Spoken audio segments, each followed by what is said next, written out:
గ్రామాలలో భూముల పరంగా అనేక రెవెన్యూ సమస్యలు ఉన్నాయి. ఆ రెవెన్యూ సమస్యల పరిష్కారం కోసం గ్రామాల ప్రజలు ప్రభుత్వ కార్యాలయాల చుట్టూ అనేక సార్లు తిరిగినా వాటికి పరిష్కారం దొరుకుతుందో దొరకదో అనే పరిస్థితి.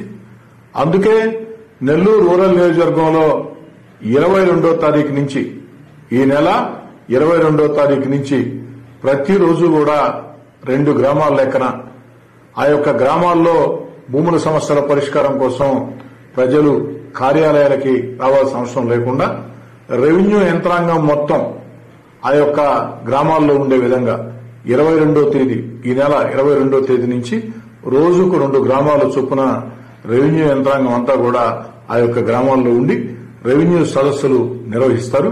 కాబట్టి నెల్లూరు రూరల్ నియోజకవర్గంలో ఉండే గ్రామాల ప్రజలందరూ కూడా ఏ గ్రామం ఎప్పుడు వస్తుందో ముందు రోజు సాయంకాలమే ప్రతి ఒక్కరికి కూడా వాయిస్ మెయిల్ ద్వారా ఆ గ్రామస్తులందరికీ తెలియజేయడం జరుగుతుంది. అదేవిధంగా గ్రామాల్లో కూడా డప్పులు వేయించడం జరుగుతుంది.